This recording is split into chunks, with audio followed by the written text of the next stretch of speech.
नमस्कार दोस्तों। तो आइए, आपका स्वागत है आपके अपने channel passion with music with Jitendra sir.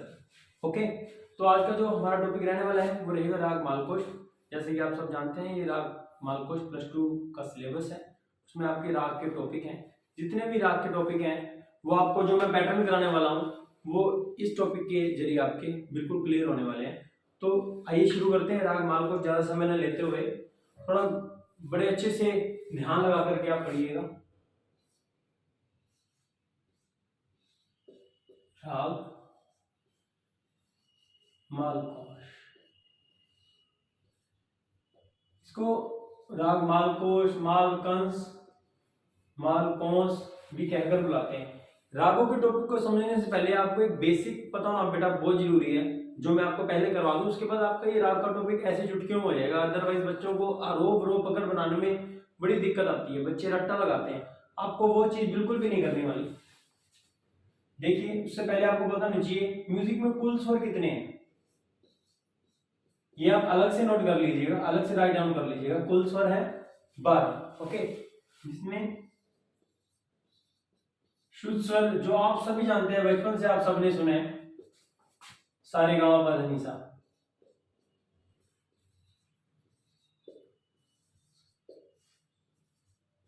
Okay, ये आपके 7 स्वर है, 7 शुद्ध। उसके अलावा आते हैं विकृत स्वर।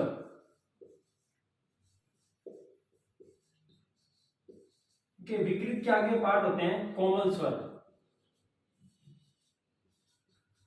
कोमल स्वर कौन कौन से हैं?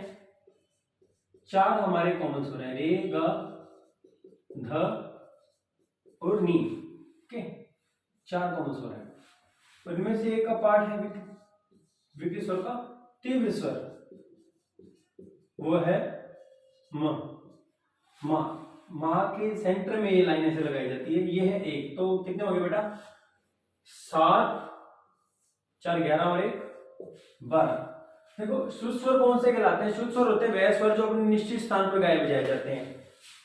आपने देखा हो, एक बार इसे समझ लीजिए। मैं कहता हूं आपको रागों का टॉपिक, जो ये रागों का टॉपिक मैं करवा रहा हूं ना बेटा, चाहे वो बीए फर्स्ट ईयर के है, सेकंड ईयर के है, उन्होंने जिस भी बच्चे ने ये वीडियो देख ली, उसको राग के टॉपिक पर रट्टा नहीं लगाना पड़ेगा। बिल्कुल बड़ी इजीली तरीके से वो आरोह अवरोह पकड़ कर पाएगा। एक बार इस पैटर्न को समझिए। मैं कहता हूं आपके चारों टॉपिक हो गए। एक टॉपिक करवाऊंगा, आपके चारों टॉपिक हो जाएंगे बेटा। लिख के ले लो मुझसे ये बात। मैंने आपको जैसे कि बताया, आपने हारमोनियम देखा होगा, ये ब्लैक कीज होती हैं। ड्राइंग मेरी इतनी अच्छी नहीं है, फिर भी मैं कोशिश कर रहा हूं। ओके, ये जो आप देख रहे हैं ये ब्लैक कीज होती है हारमोनियम में। उसमें सारे गामा पा धा नी सा, ये 7 शुद्ध स्वर है हमारे। ये 7 12 आगे इसको काउंट नहीं करेंगे। 1 2 3 4 5 6 7, क्योंकि ये पिच का साइन है। सा सा रे गामा पा धा नी सा, फिर ऊपर से दोबारा से सा आ गया। तो ये कहता है बेटा पिच का साइन होता है, यानी कि हाई पिच पे जब हम गाएंगे तो ये साइन बताता है हाई नोट के लिए हम क्या करते हैं, स्वर के ऊपर बिंदी लगाते हैं। ठीक है, एक बार इतना ही समझिएगा। शुद्ध स्वर क्या होते हैं? जो अपने पर्टिकुलर स्थान पर गाए जाते हैं वो शुद्ध स्वर कहलाते हैं, जो अपना स्थान नहीं छोड़ते। अब रही बात कोमल की। कोमल स्वर कौन से होते हैं? वह स्वर जो अपने निश्चित स्थान से पीछे गाए बजाए जाते हैं। आपने देखा हारमोनियम में एक वाइट कीज होती हैं, पीछे गाए बजाए जाते हैं। देखिए, ये पीछे गाया जा रहा है लाइक दिस। अगर आपने देखा हो तो ये हो गया आपका रे कोमल। कोमल स्वरों के लिए स्वरों को अंडरलाइन किया जाता है, हमेशा याद रखना। ये हो गया गा कोमल। ये बहुत जरूरी है बेटा साइन लगाने, अदरवाइज आप राग के टॉपिक को समझ नहीं पाओगे। और उसके बाद मैंने आपको बोला तीव्र स्वर। तीव्र स्वर कौन सा होता है? वह स्वर जो अपने निश्चित स्थान से ऊपर गाया बजाया जाता है या आगे गाया बजाया जाता है, तीव्र स्वर। उसके लिए क्या साइन है? स्वर के बीच में लिख करके उसके सेंटर में ऐसी सीधी रेखा लगाई जाती है। तो ये पैटर्न आपको अब समझ आ गया। तो आइए अब शुरू करेंगे राग मालकोश। अब बिल्कुल इजी होने वाला है।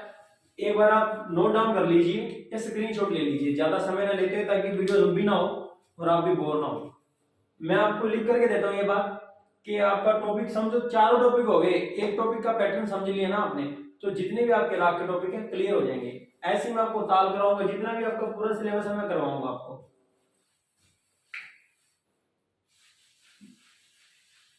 स्क्रीनशॉट ले लीजिए बेटा, वीडियो पीछे करके भी आप स्क्रीनशॉट ले सकते हैं। मुझे इतना बताने की जरूरत नहीं है, आजकल बच्चे बहुत एडवांस हैं। तो ये शुरू करते हैं। सबसे पहले राग मालगुश राग, ठीक है।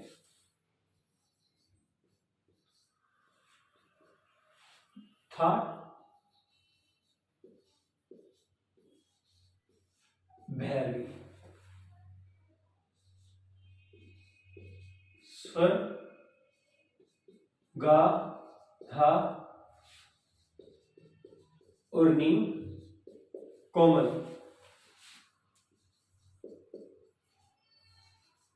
बाकी शुद्ध। अब आपको देखो क्लियर हो ना कोमल स्वर कौन से हैं, आपको याद रहेगा गाधा नी कोमल किसमें है, राग मालकोश में। ये आगे यूज करेंगे हम आरोप पकड़ में, ध्यान रखना। उसके बाद आता है वर्जित स्वर। थोड़ा थोड़ा मैं आपको आज पूरा डिटेल में कराऊंगा, उसके बाद आपको डिटेल में कराने की जरूरत नहीं पड़ेगी। थार स्वर, वर्जित स्वर आपको पूरा क्लियर हो जाएंगे। वर्जित का मतलब होता है बेटा जो स्वर जो काम करने के लिए मनाही होती है, रे और पा पूर्णतः वर्जित। जैसे कि अब मैं यहां से टॉपिक पे आगे बढ़ेंगे, थोड़ा सा आपको इसके बारे में बता दूं ताकि आगे दिक्कत ना आए। थर्ड, थर्ड क्या है बेटा, थर्ड से ना रागों की उत्पत्ति होती है हमारे हिंदुस्तानी संगीत में। अब जो इस समय में, आधुनिक समय में, वर्तमान समय में आप कह सकते हो, जितने भी थाट हैं वो अब टोटल 10 रह गए हैं। पहले 72 हुआ करते थे और थाट का प्राचीन नाम हुआ करता था मेल। मेल प्राचीन नाम था इसका, मेल। आपको ये याद रखने की जरूरत नहीं है, एक जनरल नॉलेज के लिए बता रहा हूँ। अब थाट का काम क्या होता है, क्या था, एग्जामिनर आपसे प्रैक्टिकल में तो पूछ सकता है व्हाट इज थाट, क्या है थाट। थाट क्या बेटा, थाट को गाया बजाया नहीं जाता, थाट से रागों की उत्पत्ति होती है, थाट रागों का जन्मदाता है। अगर आपने सुना हो सारे गा मा पा धा नि सा, सारे गा मा पा धा नि सा, ये सिंपल शुद्ध स्वरों में जो थाट है हमारा बिलावल थाट है। ओके, तो थाट को गाया बजाया नहीं जाता, सबसे बड़ी बात। और थाट में केवल आरोह होता है, ठीक है। राग और थाट में क्या डिफरेंस है, राग को गाया बजाया जाता है, राग में आरोह और रोह दोनों होता है, सा रे गा मा पा धा नि सा, सा नी धा पा मा गा रे सा। तो ये क्या हो जाएगा, बिलावल राग भी हो जाएगा। ओके, तो अब क्या हुआ, थाट, इस राग का कौन सा रहा, भैरवी। मतलब ये भैरवी थाट से उत्पन्न हुआ है। एक थाट से बेटा 484 राग को बनाया जाता है, इतनी क्षमता रखता है ये। तो आपको बेसिक इतना ही याद करने की जरूरत है, अगर ज्यादा करोगे तो आप उलझ जाओगे, तो मैं नहीं चाहता कि ऐसा हो। बस इसी वीडियो में आपको समझा रहा हूँ, आगे जो टॉपिक कराऊंगा सीधा करवाने वाला हूँ। तो ये वीडियो आप बड़े ध्यान से कीजिए बेटा। स्वर, अब राग है तो स्वर भी होंगे उसमें, ठीक है। तो म्यूजिक का काम है, स्वरों का काम बार बार रहेगा गाने बजाने के बाद में। स्वर इसमें गा धा नि कोमल रहे। वर्जित जो काम करने के लिए मनाही, और आपने देखा होगा बसों में, ट्रेनों में धूम्रपान वर्जित है, इस तरीके की लाइनें लिखी होती हैं। तो इस राग में क्या बेटा, रे और पा पूर्णतः वर्जित है। और राग को गाने का नियम है बेटा कि राग में कम से कम 5 स्वर और मैक्सिमम 7 स्वर। एक चीज और समझ लीजिए, 5 स्वरों को हम लैंग्वेज में बोल देते हैं ओडव। ये बातें याद करने वाली बेटा, बार बार आपको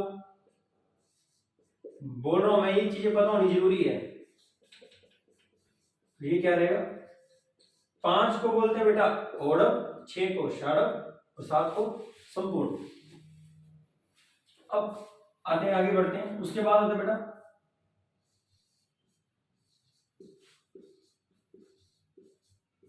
वादी स्वर, संवादी स्वर। वादी स्वर क्या होता है बेटा, राग में सबसे मुख्य स्वर होता है वादी स्वर। देखिएगा बेटा, जब आपका प्रैक्टिकल भी होगा ना, तो उसमें भी ये चीजें आपसे वाइवा में पूछी जाएंगी। ये चीजें जितने भी आपके टॉपिक रहेंगे राग के आपके सिलेबस में, उसमें पूछी जाएंगी ये चीजें। तो आपको मैं साथ साथ ये चीजें भी क्लियर करवा रहा हूँ। वादी स्वर होता है बेटा राग के अंदर जो सबसे मुख्य स्वर होता है, जिसे बार बार गा करके दर्शाया जाता है, ठीक है। तो इसलिए वादी स्वर बहुत अहमियत रखता है। वादी स्वर को समझिए आप, राग में राजा की संज्ञा दी जाती है, और संवादी स्वर को मंत्री की। वादी को राजा की और संवादी को मंत्री की। वादी से थोड़ा कम प्रयोग किया जाता है संवादी स्वर को। उसके अलावा जो बचते हैं उनको बोलते हैं अनुवादी स्वर, ठीक है। और एक होता है विवादी स्वर। विवादी स्वर जिनके प्रयोग करने से विवाद उत्पन्न हो, लाइक शत्रु। अगर मैं कहूं राग मालकोश में रे पा वर्जित है और आपने उसका प्रयोग कर लिया तो बेटा वो हो गया शत्रु हो गया हमारा राग के अंदर। तो विवादी स्वर का प्रयोग नहीं किया जाता राग को, लेकिन खूबसूरती बनाने के लिए कई बार बड़ी चालाकी से शत्रुता से भी शत्रुओं से भी मित्रता करनी पड़ती है। वादी हो गया मां, संवादी हो गया सा। उसके बाद ये पैटर्न ध्यान में रखिए बेटा, बिल्कुल नहीं गलती होने वाली आपसे। सर और वर्जित स्वर जब आपके माइंड में है तो आरोप और उपगण आपसे ऐसे बन जाएगी, आपको खुद नहीं पता लगेगा।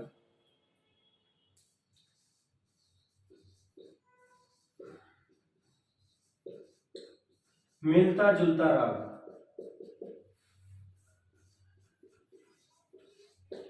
गायन समय, राग का मिलता जुलता राग है बेटा चंद्रकोश। इसके बैकग्राउंड में आप मेंशन कर सकते हो मालकोश में कोमलनी का प्रयोग और चंद्रकोश में शुद्धनी का प्रयोग।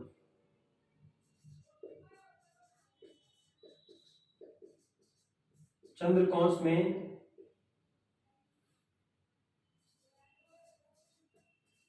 शुद्धनी तथा मालकोश में नी कोमल। एग्जाम में आपसे ये चीज पूछ सकता है भी राग मालकोश में अगर नी शुद्ध कर दिया जाए तो कौन से राग की उत्पत्ति होगी, तो चंद्रकोश राग की उत्पत्ति होगी। तो ये भी याद करने लायक बात है। गायन समय मध्य रात्रि, मध्य रात्रि भी बोल सकते हो आप इसे, और रात्रि का तीसरा पहर भी आप इसे बोल सकते हो। एक बार मैं साइड हो जाता हूं, आप इतना नोट कीजिए।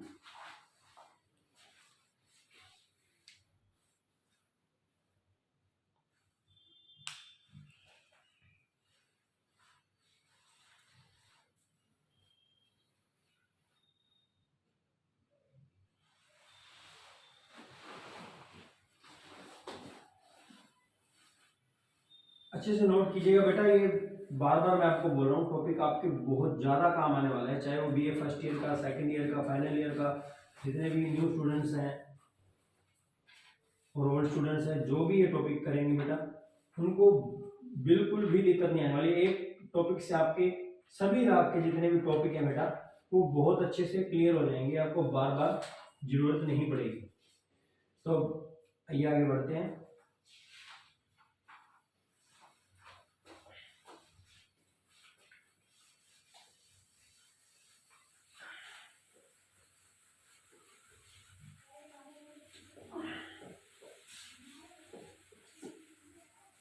ये अच्छे से बेटा नोट डाउन कर लीजिएगा। ओके, तो अब आगे बड़े इजी तरीके से आप कर सकते हो, बड़ा आसान है। ठीक, देखो सबको पता है सारे गांव पा नहीं, नर्सरी के बच्चे से भी आप पूछोगे वो भी आपको बता देगा। देखिए अभी पीछे हमने किया था वर्जित स्वर, वर्जित स्वर क्या थे, रे और पा। तो क्यों लिखने हैं रे और पा, आपको पता ही है, काट दो ना, जरूरत ही नहीं है हमें, रे और पा हमें यूज ही नहीं करने हैं। तो आपके आरोप बन चुका है। स्वर इसमें क्या थे, गा धा नी कोमल थे, गा को अंडरलाइन करो, धा को अंडरलाइन करो, नी को अंडरलाइन करो, तो आपका आरोप बन गया। देखिए कितना सिंपल था, रट्टा मारने की कोई जरूरत ही नहीं, सबको पता सारे गांव पता नहीं सर, रे और पा इसमें वर्जित था, काट दो ना, क्या जरूरत है। अवरोह होता है आरोह का ठीक उल्टा, सानी धामा गामा गा सा, इसको उतारिए पहले एक बार, सा, एक बार ध्यान रखना लास्ट में सा पर बिंदी लगानी है, बार बार ये पिच का साइन होता है। तीन तरह के ऑक्टेव में हम गाते हैं, लो, मीडियम और हाई। सानी, धा, मा, गा, सा, ये आपका हो गया अवरोह। ये मैं कहूंगा कि बेटा ऐसा नहीं कि गलत होगा, 99% ये बिल्कुल ठीक है, लेकिन मैंने आपको एक बात बताऊं, इसके बाद जो हम लिखेंगे पकड़, पकड़ का मतलब होता है पहचान करना। पहचान किसी इंसान की कब होती है, जब हम किसी के साथ बहुत ज्यादा रहते हैं, या दिन में 10 बार जिस इंसान से आप मिल रहे हो उसके बारे में आप ज्यादा जानोगे, और एक इंसान से महीने में एक बार मिल रहे हो उसके बारे में आप ज्यादा नहीं जान पाओगे। कहते हैं ना, किसी को अगर जानना हो तो उसके साथ रहना शुरू कीजिए। तो जब हम राग को बार बार गाएंगे बजाएंगे, जिस भी राग को, तो ऑटोमेटिकली हमें क्या होगा, उस राग की अच्छे अच्छे से बारीकी से उसकी पहचान हो जाती है। तो राग मालपुरुष में क्या है, बार बार फ्रेज जो प्रयोग होता है, गामा गा सा मामा गामा गा सा नी सा गा नी सा मा, तो मामा गामा गा सा, इसमें बार बार प्रयोग होता है, मामा गामा गा सा, ठीक है। मामा गामा गा सा लिख सकते हो, एक ये आप लिख सकते हो, ठीक है। इसी चीज को अब एक लिख सकते हो आप, गामा गा सा, सा गा मा धा नी सा, सा नी धा मा गा मा गा सा, सा नी धा मा गा सा, ये 100% आपका राइट हो जाएगा। अब जो बच्चे बाय चांस भूल जाएं, वो चाहे जिनको लगता है मैं भूल जाता हूं यार, वो मा गा मत लिखें, आप सीधा, अगर आप चाहते हो कि बिल्कुल परफेक्टली आप लिखो, तो मा गा यहां आपको लिखना पड़ेगा, सा नी धा मा गा सा। ओके, तो आपका बिल्कुल अच्छे तरीके, ये आपकी नहीं पकड़। एक तो ये चीज, एक चीज मैं आपको और बता दूं बेटा, पकड़ में हम क्या करते हैं बेटा, आप और कोई राग जो आप शुरू करोगे, अगर मान लो किसी राग में गा वर्जित है, तो गा से हम शुरू नहीं करेंगे, अदरवाइज आप गा से शुरू करोगे। आइए देखते हैं। अब देखिए, अभी आपने क्या किया, पकड़ लिखने हैं। अगर आपको ये भी याद नहीं रखना है, इसको भी छोड़ो, अगर आपको याद नहीं रखना, बस आपको दिमाग में समझना है, गा से शुरू करना है आपने, एक बात दिमाग में ये रख लेनी है। और जिस राग में गा वर्जित हो, उसे पीछे वाले स्वर से आगे वाले स्वर से वो कैसे करना है वो मैं आपको बता दूंगा। बाकी आपका, अगर मैं राग की बात करूं भैरव की, तो उसमें भी आप गा से शुरू करोगे, पकड़ को गा से शुरू करोगे, नी से मुड़ जाओ वापिस, सिंपल फंड है, गा से गा मा दा नी, गामा धानी, चाहे ऐसे वापिस आ जाओ। आप अवरोध देखिए, उलझोगे नहीं, गामा धा नी तक जाना है, गा से लेके नी तक, ये कर रहे हैं हम ये। ओके, गा से लेके नी तक आपको जाना है, गा गा मा धा नी धा गा सा, ये आप लिख सकते हैं। किसी प्रकार की, अब ये देखिए आपका क्या बना, परफेक्ट तरीके से आपकी ये पकड़ बन चुकी है बेटा, कोई दिक्कत नहीं आपको आने वाली। गामा धानी धामा गासा, ये नोट डाउन कीजिए आप।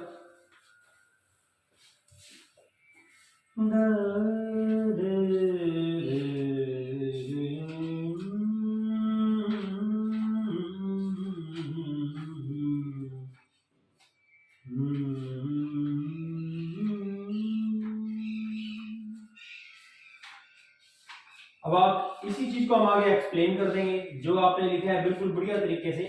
इस तरीके से आपको जितने भी आपके सिलेबस के राग हैं वो मैं करवा दूंगा, ठीक है। किसी भी प्रकार की आपको कोई दिक्कत नहीं आने वाली बच्चों। अब सर प्रॉमिस है मेरा, एक बार आपने जो पढ़ लिया मुझसे कभी नहीं भूलोगे आप।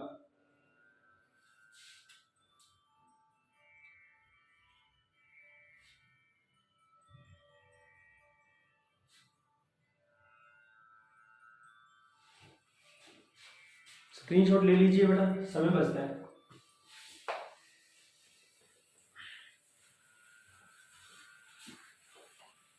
ये टॉपिक जो मैं आपको करा रहा हूं 6 नंबर में भी, 3 नंबर में भी आपका आ सकता है। पैटर्न चेंज होते रहते हैं बेटा, क्या पैटर्न रहेगा वो हर बार चेंज होकर के आते हैं। 3 नंबर में आ जाए तो आपको ये एक्सप्लेन करने की ज्यादा जरूरत नहीं है, जैसे विशेषता लिखने की जरूरत नहीं है। विशेषताएं बेटा आप की खूबियां खामियां जो भी हैं, या आपकी खूबियां तो विशेषताएं में आ जाती हैं। हम इस राग की क्या विशेषता होगी बेटा, क्या लिखेंगे हम विशेषता के बारे में, इसके बारे में बताएंगे ना। देखिए सबसे पहले शुरुआत करेंगे हम, पॉइंट्स में भी लिख सकते हैं आप चाहे तो, ठीक है। सबसे पहली बात क्या रहेगी, राग माल कोंस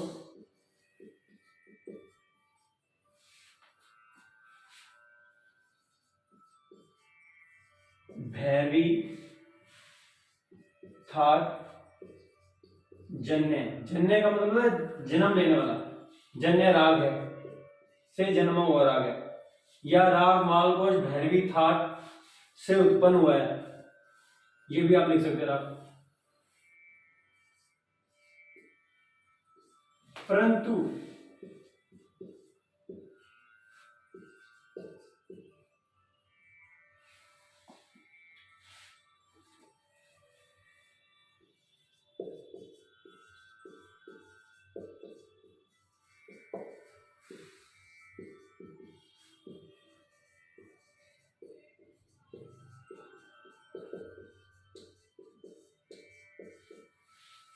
दिख रहा है आपको,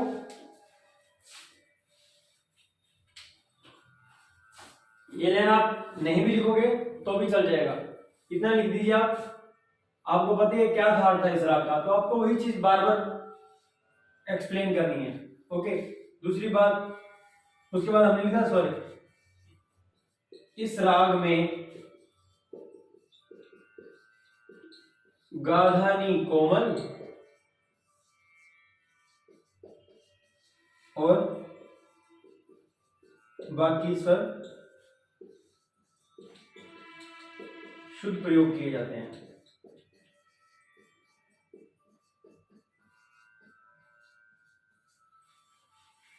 बहुत ही सिंपल है बेटा, उसी चीज को हम बार बार एक्सप्लेन कर रहे हैं। इस राग में गाधानी कोमल और बाकी स्वर शुद्ध प्रयोग किए जाते हैं। उसके बाद हमने लिखा था, इसके आगे एक लाइन आप ये लगा सकते हो, इस राग की मुख्य विशेषता यह है कि यह राग भैरवी धार जन्य राग है, परंतु भैरवी धार का मुख्य प्रधान राग नहीं है। इस राग की मुख्य विशेषता ये है, बार बार एक लाइन को लिखना अच्छा लगता है, इस वक्त लिख सकते हो आप।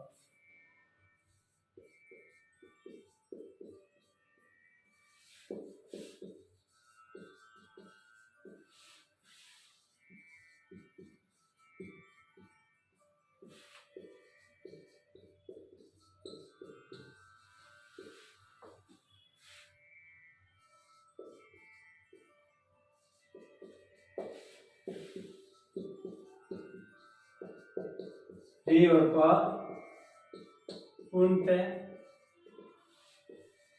वर्जित है, पूर्णतः वर्जित है।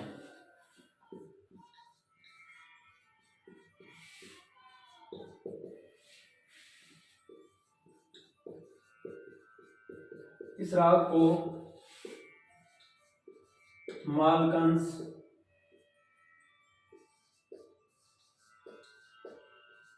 मालकोश तथा मालकोश कहकर भी पुकारा जाता है।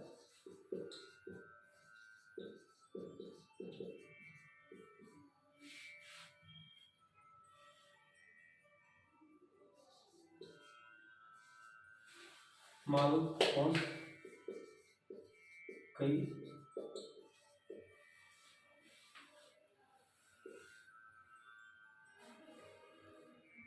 कई नामों से जाना जाता है, लिख लीजिए आप इसी जगह।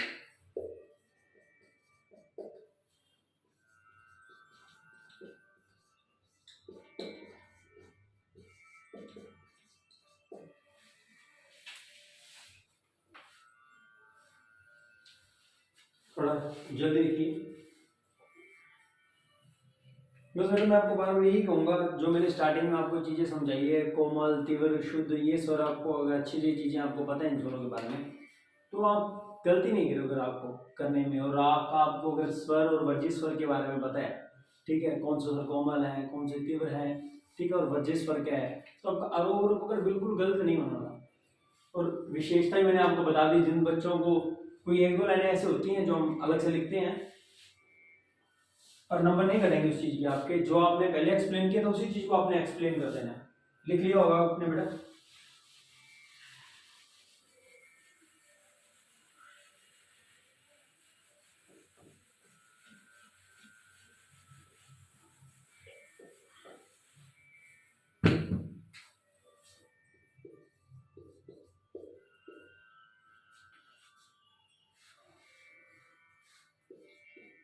इस राग की मुख्य विशेषता यह है कि यह राग पुरुष प्रधान राग है, मतलब पुरुषों की गायकी के लिए राग बहुत ज्यादा सूट करता है बेटा। पुरुष प्रधान राग की मुख्य विशेषता यह है कि यह राग पुरुष प्रधान राग है। अगर इसे महिलाएं गाए तो ज्यादा अच्छा नहीं लगता, लेकिन क्योंकि इस राग का जो प्रभाव है पुरुष की आवाज में ज्यादा, पुरुषों की आवाज में ज्यादा पड़ता है। वही चीजें आपने अब बाकी इसमें लिख देनी है। इस राग का गायन समय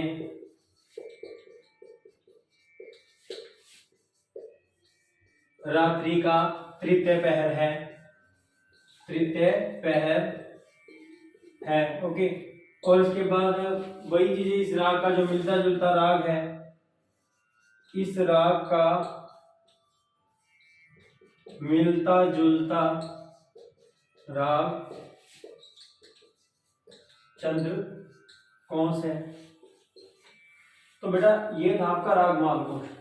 इस तरीके से जब आपको पता लग गया कि स्वर वर्ज्य स्वर कौन से हैं, तो आप राग का टॉपिक जो आपका कोई भी है आप बड़े इजीली कर लेंगे, चाहे वो बीए फर्स्ट ईयर का स्टूडेंट है, चाहे वो +1 +2 का स्टूडेंट है, चाहे फिर वो एमए का एमफिल का, जो भी राग का टॉपिक अगर आपको लिखना है तो अच्छे से आप थ्योरी को एक्सप्लेन कर सकते हो बड़ी अच्छे तरीके से। ओके, तो आई होप कि आपको मेरी वीडियो और मेरा पढ़ाना बहुत पसंद आया हो, आए होगा जरूर, क्योंकि मैंने बड़े अच्छे तरीके से पढ़ाया आपको। तो जैसा कि और लोग बोलते हैं, मैं भी आपको बस यही बोलने वाला हूँ कि मेरे चैनल को ज़्यादा से ज़्यादा सब्सक्राइब कीजिए। मेरा जो देखिए बच्चों, आपका अपना चैनल है, passion with music with Jitendra sir, आप पढ़ रहे हैं, तो चैनल को आप लाइक शेयर सब्सक्राइब और कमेंट करके बताइएगा कि आपको वीडियो कैसी लगी।